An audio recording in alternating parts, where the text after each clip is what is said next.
주는 그리스도시요 살아계신 하나님의 아들입니다라는 고백을 통해 우리가 알아야 되고 믿어야 되는 신앙의 내용이 뭔가를 살펴보겠습니다.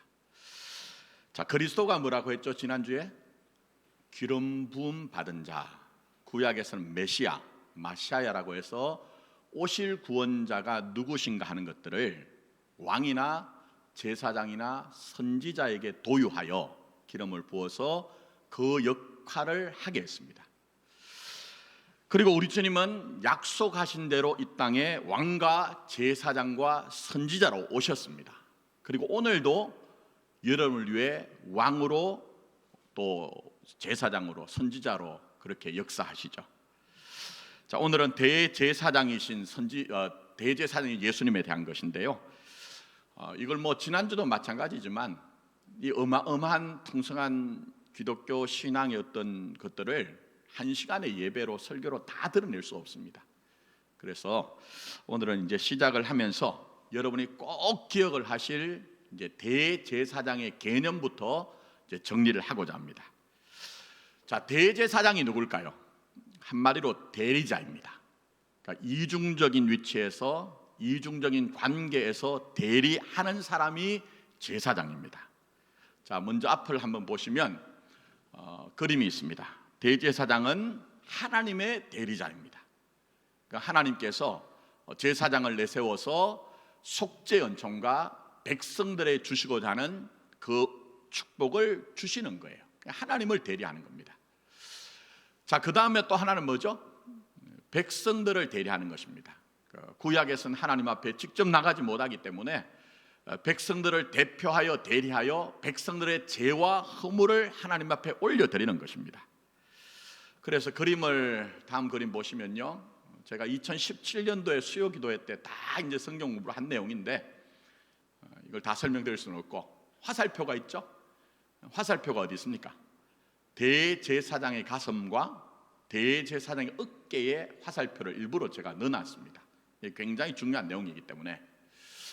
자, 대제사장의 가슴에 있는 것은 그 다음 그림입니다. 판결 흉패라고 하여 이스라엘 12지파를 상징하는 보석을 아로 새겼습니다. 그건 무슨 얘기입니까? 대제사장의 가슴에 누가 있다고요? 이스라엘이 있다는 거예요. 자, 그 다음 그림. 요거는 이제 견대에 좌우 양편의 어깨 견대에다가 부착하게 됐는데 6지파로 해서 12지파가 그렇게 이제 이름이 새겨져 있습니다. 이건 뭐죠? 이스라엘 백성들을 대제사장이 어깨에 짊어지고 간다는 거예요. 그런데 여러분, 오늘은 대제사장이 없어요. 이상한 세대주의자들이 자꾸만 엉터리 얘기를 하는데 대제사장은 유일하게 예수 그리스도밖에 없습니다. 그래서 오늘도 대제사장인 예수님은 구약에 있는 대제사장의 그 모든 것들을 우리에게 그대로 행하십니다. 그래서 뭐라고 하십니까?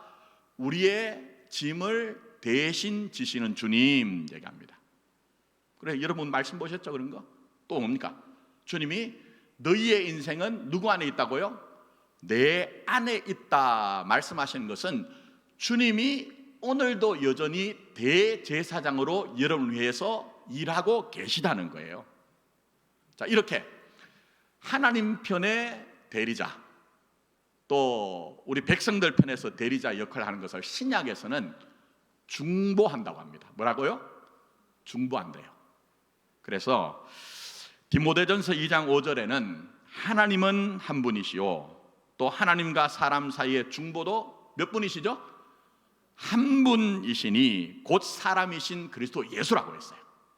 여러분, 교회와 성도의 중보자는 예수님밖에 없습니다. 이거 절대 여러분이 흔들리면 안 됩니다. 미혹당하시면 안 됩니다. 근데 자꾸만 놓쳐요. 그게 우리 한국 교회의 모습이거든요. 때로는 탁월한 목사가 있으면 그 목사가 마치 성도들에게 대단한 것을 줄 수 있는 것처럼 그렇게 곡해하기도 하고 오해하기도 했습니다. 심지어 오래된 교회에서는 뿌리라고 하는 사람들이 자기들이 마치 하나님 앞에서 성도들 앞에서 중보의 역할을 하는 것처럼 그렇게 곡해를 하기도 했습니다. 어떤 대단한 프로그램이 계속되다 보면 그 프로그램 자체가 뭔가의 일들을 이루는 것처럼 우리가 오해하게 됐습니다. 그러나 절대 교회는 그런 일을 쓸 수 없습니다. 그래서 여러분, 하나님이 시대를 흔드는 거예요. 잘 보셔야 됩니다. 하나님이 시대를 통해서 흔들고 교회를 흔들고요, 심지어는 인생도 흔듭니다. 뭘 얘기하십니까? 너희의 유일한 중보자가 어디 있더냐? 너희의 유일한 대제사장이 누구더냐? 그거 좀 알아차리자는 거예요. 그렇게 우리의 유일한 중보자이신 대제사장 예수님 안에서만 우리는 하나님이 주시는 사죄 은총과 축복을 누림으로 말미암아 이 험한 세상에서 내 영혼은 안전합니다. 내 영혼은 안정합니다. 내 영혼 평안에 노래하고 찬송하고 감사할 수 있는 거예요. 그러나 여러분, 다시 한번 말씀드립니다. 여러분의 유일한 중보자가 누구시죠? 대제사장 예수님밖에 없어요. 대제사장 예수님밖에 없어요. 그러나 때때로 우리의 이런 믿음이 현실이 내가 가진 믿음보다 더 크게 다가오면요, 누구든지 흔들리게 되었습니다. 흔들리지 않는 사람이 없습니다. 그래서 때로는 우리가 좌절하기도 하고 또 실망하기도 하고 그 안에서 한숨과 비탄과 또 때로는 비명이 터져 나오는 거예요. 그래, 터져 나옵니다. 그렇지 않습니까, 여러분? 늘 여러분은 남들에게 나는 언제든지 괜찮습니다, 그렇게 얘기하실 수 있나 하는 거예요. 그런데 인생의 집면목은 그렇지 않거든요. 위안되는 게 있죠. 그게 뭐냐 하면요, 초대교회 성들도 그렇지 않았다는 거예요. 우리 사는 모양과 꼭 같았다는 거예요. 그래서 이 히브리서가 뭔지 아십니까? 믿음 가지고 살면서 여러분이 사시면서 때로는 한숨과 비탄과 비명이 터져 나오는 삶처럼 그들도 그랬는데, 아니 더하면 됐는데 너희들에게 처방전이 있다는 거예요. 그런 인생에서 너희들의 처방전이 있다는 겁니다. 그게 바로 뭐라고요? 히브리서입니다. 그래서 제가 주중에 문자를 보내드릴 때 가능하시면 4장부터 10장까지 읽어오시라는 거예요. 근데 그 처방전이 뭡니까? 대제사장이신 예수를 바라보라. 뭐라고요? 대제사장이신 예수를 바라보라. 그런데 그냥 보는 것이 아니고 그 대제사장이신 예수가 겪으신 과정과 그 과정이 만들어낸 결과를 보라는 거예요. 이게 중요합니다. 많은 분들이요, 제가 목회를 하면서 안타까운 것이 뭘 믿습니까? 하면 믿는 내용은 없고 우리 교회 나오면 돼요, 그렇게 합니다. 근데 여러분, 교회 나오셔서 여러분의 영혼이 정말 해결되던가요? 여러분의 영혼의 문제, 인생의 문제가 해결되던가요? 그래서 우리는 소망의 이유를 묻는 자들에게 그 소망의 내용이 뭔지를 여러분이 알아차리셔야 되거든요. 그러면 대제사장인 예수를 바라보러 갈 때 그것은 그냥 우리의 입술로 우리가 주여 주여 하는 그 정도의 신앙이 아니고 예수님이 겪으신 과정 속에서 그 과정이 무엇을 결과로 하였느냐 하는 것을 보라는 것이 우리에게 여기에 등장하는 것입니다. 자, 그래서 오늘 읽은 본문 5장 7절, 8절, 9절 한번 보세요. 말씀 그대로 강의하는 시간은 아니고요, 내용이 뭡니까? 대제사장이신 예수님이 하늘의 하나님의 아들이시면서도 심한 뭐죠? 통곡과 눈물로 간구와 소원이라는 과정이 있었지 않느냐? 근데 그런 통곡과 눈물의 간구와 소원이라는 과정이 뭘 만들어냅니까? 하나님이 들었다는 과정이 있다는 거예요. 예수님이 하나님의 아들이심에도 불구하고 고난을 통해 순종이라는 과정이 있었더니 어떻게 됩니까? 온전케 되었다는 결과를 보라는 거예요. 그게 바로 우리가 대제사장이신 예수님을 믿는 믿음입니다. 그래서 이것을 마태복음 16장으로 올라가서 연관을 하자면요, 예수님이 여러분에게 뭘 당부하셨습니까? 자기를 부인하고 자기 십자가를 지고 따르라고 했잖아요. 그런데 그런 원형은 모델은 예수님이거든요. 그럼 다시 여러분이 히브리서로 오셔서 우리 주님이 육체에 계실 때에 자기를 죽음에서 능히 구원하실 이에게 심한 통곡과 눈물로 간구와 소원을 올려드렸고, 우리 주님이 아들이시면서도 고난으로 순종함을 배웠던 것처럼 우리도 그런 과정에 초청이 되었고 그런 길을 가야 된다는 거예요. 그게 뭡니까? 내 목에 태인 십자가는 누가 대신 져주지 않는다는 겁니다. 외면하고 도망가도 내 목에 태인 십자가는 내 것이라는 거예요. 근데 여러분의 신앙이 그 정도만 이해하시면 마음에 부담이 되고, 왜 내 인생에만 이런 십자가 있느냐 한숨이 나올 수밖에 없어요. 근데 말씀드렸죠, 주님은 심한 통곡과 눈물로 간구와 손이란 과정이 뭘 만들어냈다고요?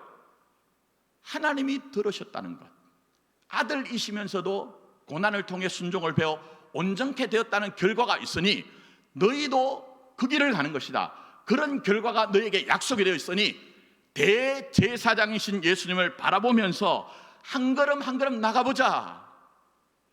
하나님의 영광과 응답이 너희들에게 임할 때까지 때로는 힘들어서 쉴 때도 있겠지만, 지쳐서 쓰러지면 잠시라도 버틸 때도 있겠지만, 결국 한번 끝까지 나가보자. 그의 영광과 응답이 임할 때까지. 이게 바로 대제사장이신 예수님이 우리에게 요청하시는 것입니다. 자, 이 신앙적인 함의가 너무 중요한데 길어요. 근데 목회를 하다 보면 길면 망하고 잊어버리더라고요. 그러나 이게 너무 중요하기 때문에 다시 한번 정리합니다. 자, 대제사장이신 예수님을 믿는 것이 무엇입니까?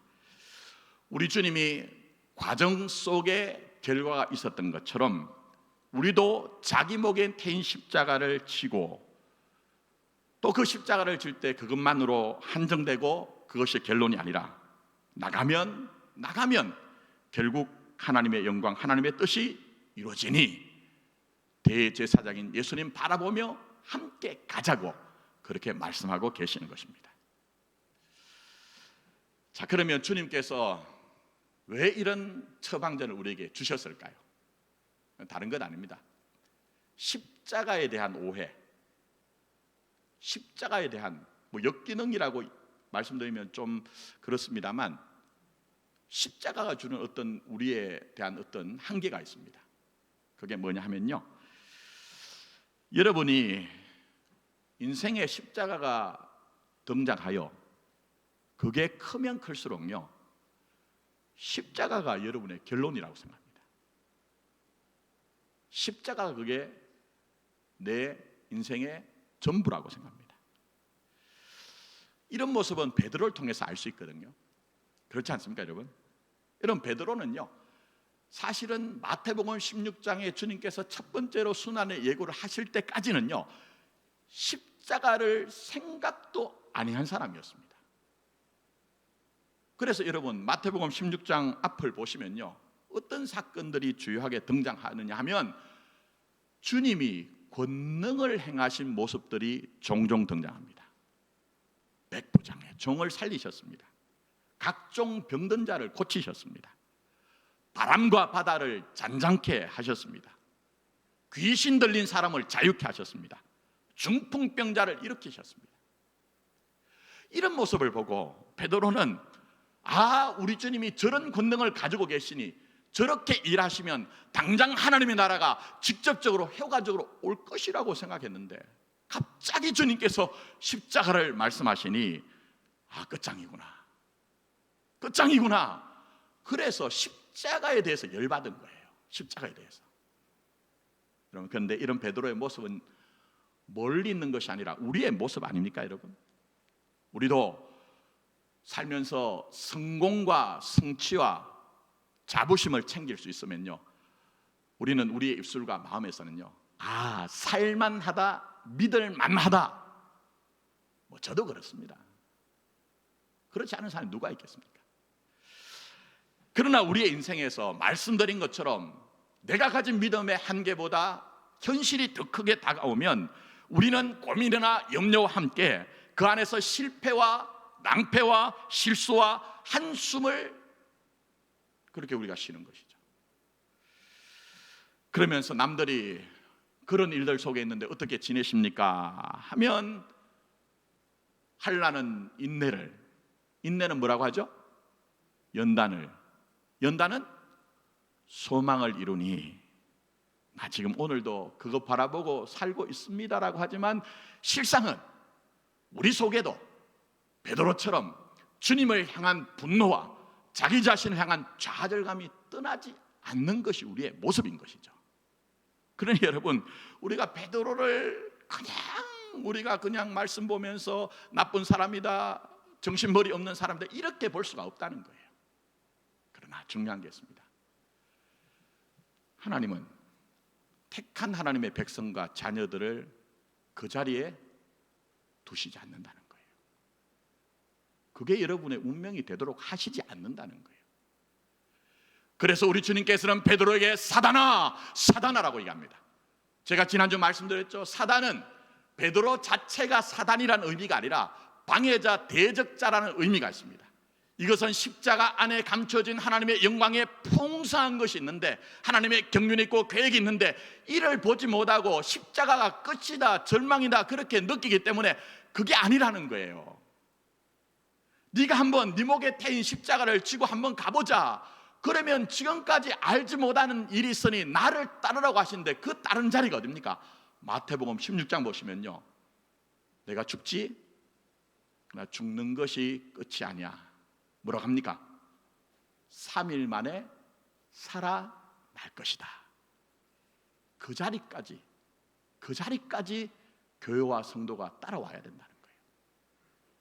혹시라도 우리 인생에 십자가가 있으면 한숨과 탄식 속에서 그게 내 인생의 결론이 아니냐, 그것이 내 인생의 전부가 아니냐 오해하지 말고 착각하지 말고, 우리 주님께서 과정을 통해 결과를 이루신 것처럼 너희도 그 길을 가고 있으니 좀 힘들어도 지쳐도 주님과 함께 그렇게 가보자. 그럴 때에 너희는 하나님의 영광과 찬송이 될 수가 있다. 그렇게 우리에게 말씀하고 계시는 것입니다. 자, 이렇게 십자가 너머에 있는 하나님의 영광이라는 과정과 결론에 대해서요, 제가 히브리서를 꼭 읽어보라고 한 이유가 있습니다. 곳곳에서 설명합니다. 여러분, 기독교 신앙은 십자가가 전부죠? 전부입니다. 근데 히브리서 저자는요, 십자가가 등장하면 십자가로 돌아가는 것이 아니라 그 다음에 부활과 성천과 하나님 보좌에 앉으신 대제사장이신 예수를 꼭 언급함으로 말미암아 여러분이 십자가에만 매여서 그 다음에 전개가 되어지는 과정을 잃어버릴까, 결과를 잃어버릴까 싶어서 이 히브리서 저자가 계속 그렇게 반복하고 강조하는 것입니다. 4장 14절 한번 보십시오. 오늘 강의하는 건 아니고 구조로 보셔야 되는데, 자, 거기 보세요. 우리가 바라봐야 되는 주님에 대해서, 그러므로 우리에게 누가 계시죠? 큰 대제사장이 계시니 그 주님은 어떤 분이십니까? 성천하신 분이래요. 십자가에 매여 있을 수 없고 사망의 권세에 매여 있지 아니한, 그래서 성천이라고 하는 그 높은 자리, 영광의 자리까지 이른 그 주님을 언급하고 있습니다. 그리고 이미 본 것처럼 5장 7절, 8절, 9절에서도 마찬가지죠. 그리고 여러분이 조금만 이 히브리서를 읽어보시면요, 말씀드린 것처럼 계속적으로 우리의 대제사장은 십자가에 죽으셨을 뿐만 아니라 부활하고 부활하여 성천하신 대제사장을 얘기합니다. 근데 여기서 중요한 게 있죠. 제가 처음 시작할 때 구약이 굉장히 중요합니다. 대제사장의 가슴과 어깨에 이스라엘 백성들이 있다고 했잖아요. 그런데 우리도 마찬가지거든요. 히브리서를 읽어보면 예수의 피 때문에 너희들은 내 안에 있다고 얘기합니다. 그래, 내가 너희들을 절대 포기하거나 잃어버리지 않겠다. 그리고 너희가 네 목에 태인 십자가를 질 때에 십자가가 결론이 아니라 내가 이미 너희에게 보여준 그 과정과 결과를 통해 이룬 그 자리까지 갈 것이다. 근데 혼자 가는 것이 아니고 내가 너와 함께 간다. 내가 너와 함께 간다. 그걸 계속 얘기하세요. 그래서 대표적으로 히브리서 7장 25절에 이렇게 얘기하시죠. 그러므로 자기를 힘입어 하나님께 나가는 자들을 온전히 구원하실 수 있으니 이는 그가 항상 어떤 분이시죠? 살아 계셔서 그들을 위하여 뭘 하시죠? 간구하심이라고 했어요. 여러분이 그 길까지 가셔야 되는데 지칠까 싶어서, 포기할까 싶어서, 내가 네 인생에 함께함으로 말미암아 내가 너와 함께 지나가고 있다, 조금만 힘내자, 그렇게 여러분을 응원하고 격려하시는 분이 누구시라고요? 대제사장이신 예수님이란 거예요. 그럼 여러분의 인생에 여러분 목으로 내 목에 태인 십자가가 등장할 때에 지십시오. 그러나 십자가가 한정되어 있고 그것만이 결론이 아니라 결국 대제사장이신 예수님을 바라보며 주님을 따라가면 그 끝에서 하나님의 영광과 하나님의 뜻이 이루어진다는 거예요.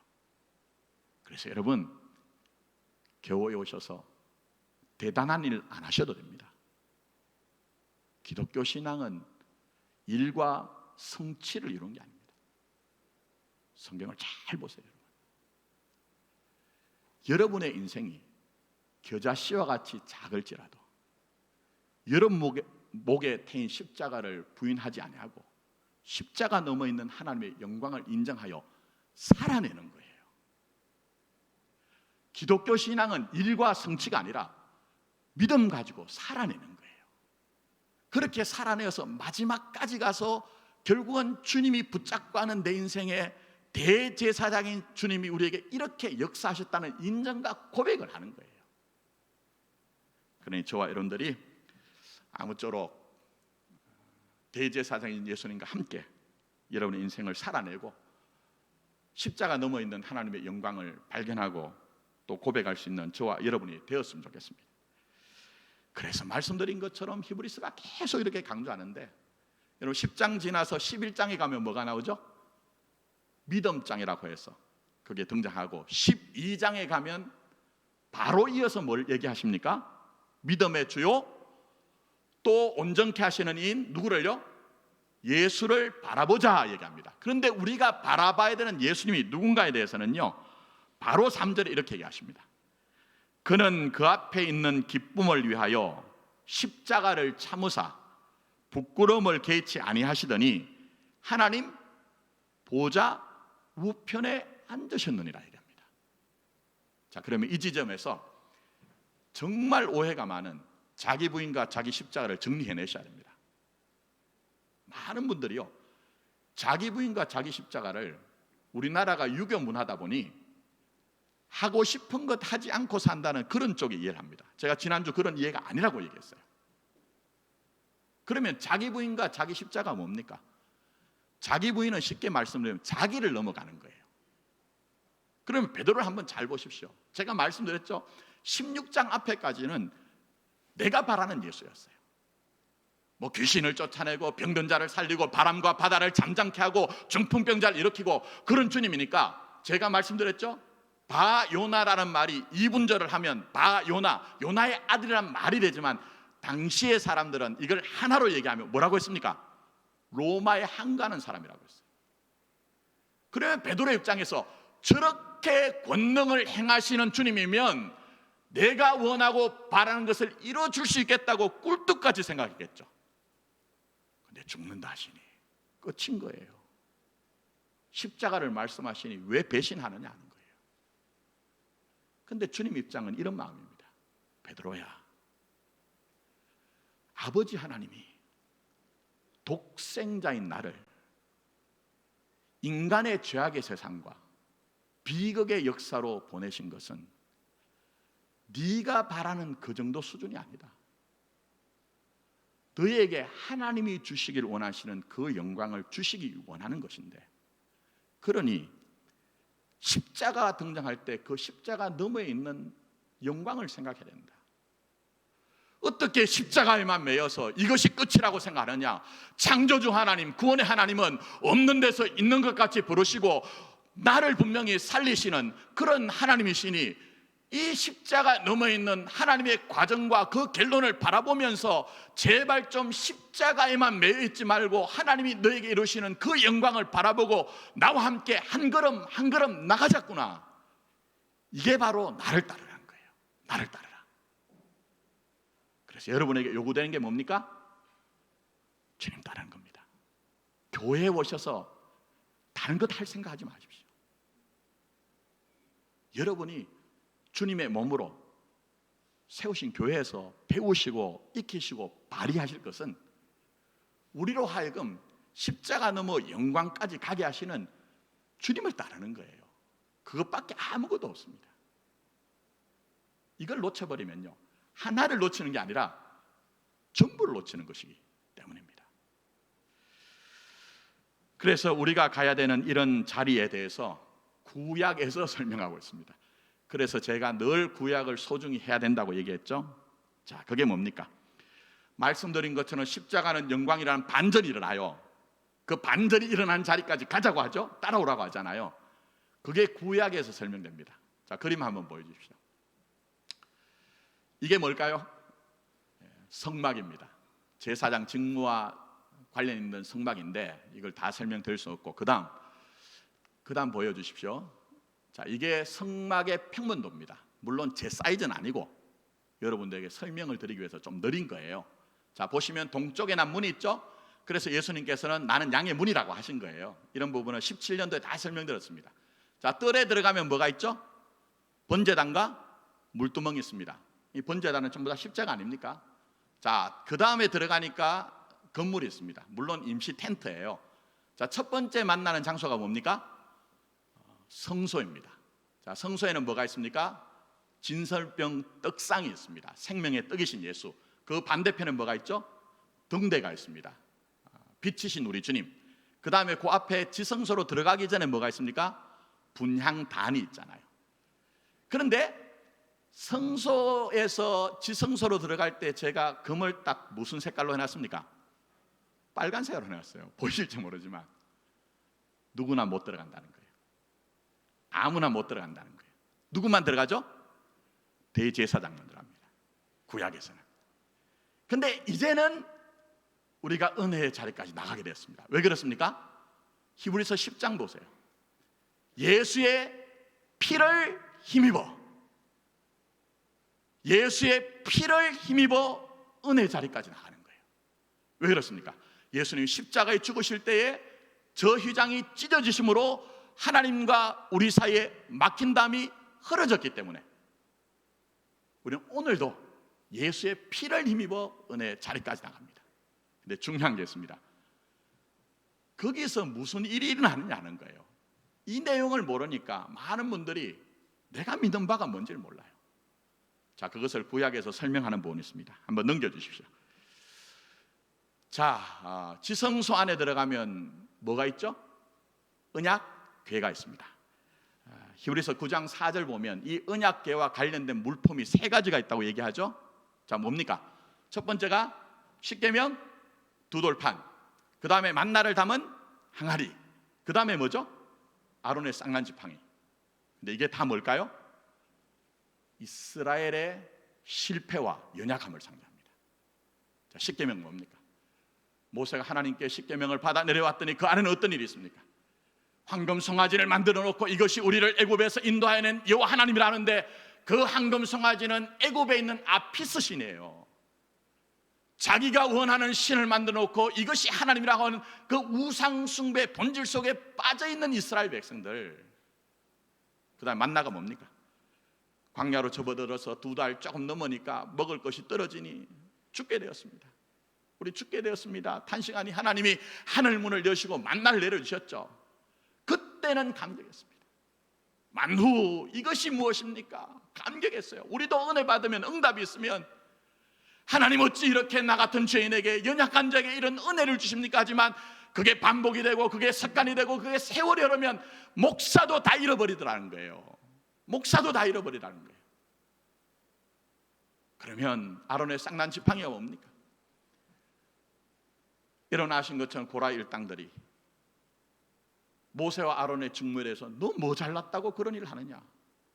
그런 일들은 오늘도 교회 안에서 비일비재하게 일어나잖아요. 그래서 하나님께서는 그 12지파에게 지팡이를 가져오라고 했을 때 누구의 지팡이에만 싹이 나고 우미 트고 살구꽃이 피죠? 아론의 지팡이만. 이 살구꽃이 아닙니다. 원래는 제가 1, 2부는 시간 관계에서 말씀 못 드렸는데 이건 사실은요, 우리 잘 먹는 건강식 아몬드입니다. 아몬드. 그러니까 아몬드인데 이게 샤케트란 말인데요, 이 말이 어디서 왔나 하면 샤카드라는 지켜보신다, 경계하신다 그런 뜻이에요. 이게 무슨 얘기입니까?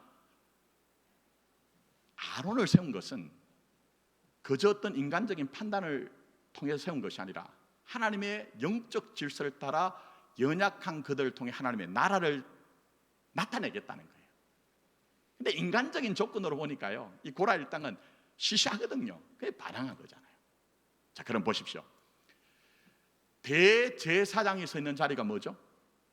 이스라엘의 실패와 연약함이 그대로 다 드러나는 자리예요. 그걸 지금 우리에게 보여주고 있습니다. 근데 이 사건이 구약에 있는 이 내용이 나와 아무 상관이 없는 게 아닙니다. 자, 그래서 히브리서 4장 12절로 한번 가보세요. 12절 13절. 이거 자꾸 어떤 목사님들은 이 부분만 빼가지고 말씀이 이런 것입니다 하지만 원래 성경은 장절 구분이 없습니다. 그렇게 보시면 안 됩니다. 자, 12절.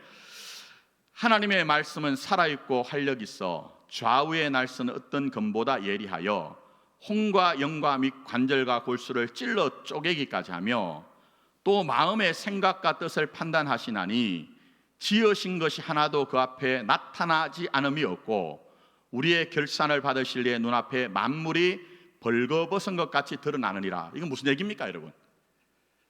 마치 구약의 대제사장이 선 자리에 이스라엘 백성들이 그들의 실패와 거역과 반항과 연약함이 등장한 것처럼 대제사장이신 예수를 만나면 우리가 주님 앞에 속일 것이 아무것도 없다는 거예요. 제가 강의를 하지 않지만 그런 맥락 속에서 얘기를 하는 것입니다. 그런데 여기서 중요한 게 있습니다. 대제사장이신 예수님을 만나지 못한 사람은요, 자기를 감추기에 급급합니다. 자기가 아닌 세상의 성공과 성취와 업적을 통해 나 이런 사람입니다 위장하고 포장하기가 더 쉽습니다. 심지어는 신앙조차도 예수님이 나를 위해 죽었다는 것이 관념으로만 남아있고 흔적으로만 남아있고 외향으로만 남아있습니다. 그래서 경건의 모양은 취할지 모르지만 경건의 능력이 없기 때문에 그저 교회에 와서 잘 수행하는 것은 종교적인 역할을 잘 수행하여 사람들의 이목을 받고 집중을 받고 대단한 사람이 되는데 목숨을 걸게 되는 거예요. 그러나 구원받은 하나님의 백성, 생명길을 가는 하나님의 자녀는 그렇게 될 수가 없습니다. 하나님이 단속하시고 억하십니다. 그래서 다음 말씀 보세요. 그러므로 얘기하죠. 드러내는 것만 아닙니다. 자, 그러므로 14절부터입니다. 그러므로 우리에게 큰 대제사장이 계시니 성천하시니 곧 하나님의 아들 예수라. 우리가 믿는 도리를 굳게 잡을지어다. 우리에게 있는 대제사장은 우리의 연약함을 동정하지 못하실 리가 아니요 모든 일에 우리와 똑같이 시험을 받으시니로되 죄는 없으시니라. 그러므로 우리는 긍휼하심을 받고 때를 따라 돕는 은혜를 얻기 위하여 은혜 보좌 앞에 담대히 나갈 것이라. 할렐루야. 앞에 말씀과 연관하면 뭡니까? 대제사장인 예수님 앞에 숨길 것 없다? 하나님 앞에 나가면, 우리 주님 앞에 나가면 대제사장인 주님께서 찔러 쪼개기까지 드러낸다? 그런데 그렇게 드러내는 것은 그것으로 결별하자는 게 아니다. 그게 끝장이란 얘기가 아니다. 그 다음에 등장하는 14절부터가 뭡니까? 내가 너희들을 너무 잘 안다. 내가 너희들을 너무 잘 알기 때문에 지금까지 도운 것보다 더 크게 도울 것이니 끝까지 한번 나가보자는 얘기예요. 이게 복음의 능력입니다. 그러나 여러분, 우리 신앙은요, 정말 대제사장이신 예수님 만나야 되겠죠. 그렇지 않으면 안 되었는데 된 척하면서 끝까지 갑니다. 끝까지 갑니다. 그러나 대제사장인 주님을 만나면 그 안에 진실한 나를 보며 약하기 때문에 강함이라고 하고 우리의 수치 때문에 하나님의 영광을 배워나가는 거예요. 그래서 교회와 성도에게 오늘도 대제사장인 예수님이 너와 함께한다. 십자가 등장하면 그것에만 멈추고 그것에만 한계 짓지 말고 내가 과정 속의 결과를 만들어낸 것처럼 함께 가보자. 나를 따라오라. 그렇게 말씀하시는 것입니다. 말씀 맺습니다. 저는 복음에 관한 내용을 자꾸 얘기하면요 막 말도 빨라지고 격해집니다. 이해를 해주시고 우리가 가진 운명과 결론이 뭔지를 좀 설명드려야 되는데 그럴 시간은 없어서 새벽에 묵상하였던 에베소서 1장 3절부터 12절까지 읽어드리겠습니다. 자, 여러분이 잘 한번 들어보십시오. 찬송하리로다 하나님 곧 우리 주 예수 그리스도의 아버지께서 그리스도 안에서 하늘에 속한 모든 신령한 복을 우리에게 주시되 곧 창세전에 그리스도 안에서 우리를 택하사 우리로 사랑 안에서 그 앞에 거룩하고 흠이 없게 하시려고 그 기쁘신 뜻대로 우리를 예정하사 예수 그리스도로 말미암아 자기의 아들들이 되게 하셨으니 이는 그가 사랑하시는 자 안에서 우리에게 거저 주시는 바 그의 은혜의 영광을 찬송하게 하려는 것이라. 우리는 그리스도 안에서 그의 은혜의 풍성함을 따라 그의 피로 말미암아 속량 곧 죄 사함을 받았느니라. 이는 그가 모든 지혜와 총명을 우리에게 넘치게 하사 그 뜻의 비밀을 우리에게 알리신 것이요 그의 기뻐하심을 따라 그리스도 안에서 때가 찬 경륜을 위하여 예정하신 것이니 하늘에 있는 것이나 땅에 있는 것이 다 그리스도 안에서 통일되게 하려 하심이라. 모든 일을 그의 뜻의 결정대로 일하시는 이의 계획을 따라 우리가 예정을 입어 그 안에서 기업이 되었으니 이는 우리가 그리스도 안에서 전부터 바라던 그의 영광의 뭐라고요? 찬송이 되게 하려 하심이다. 자, 여러분의 운명과 결론이 뭡니까? 하나님의 영광과 찬송이래요. 믿습니까, 여러분? 근데 문제는 말씀드린 것처럼 우리의 현실이 내 믿음보다 크면요 내 현실과 조건을 부인하고 싶어요. 심지어는 목사인 저도 버리고 싶어요. 근데 우리 주님은 대제사장인 우리 주님은 그 현실 안에 너의 책임이 있다고 얘기합니다. 그걸 성경적으로 얘기하면 뭐죠? 자기 십자가라는 거예요. 근데 그 자기의 십자가, 자기를 부인하고 자기를 부인한다는 것은 말씀드렸죠. 자기를 넘어가잖아요. 우리 주님이 과정 속에 영광스러운 결과를 만들어낸 것을 보고 주님 손 붙들고 주님 바라보고 따라가면 반드시 여러분은 하나님의 영광과 찬송이 될 수밖에 없다는 것입니다. 그러니 다시 주님의 음성을 들으십시오. 다시 주님의 음성을 들으십시오. 너희가 나를 따라오라. 너희가 나를 따라오라. 기도드리겠습니다.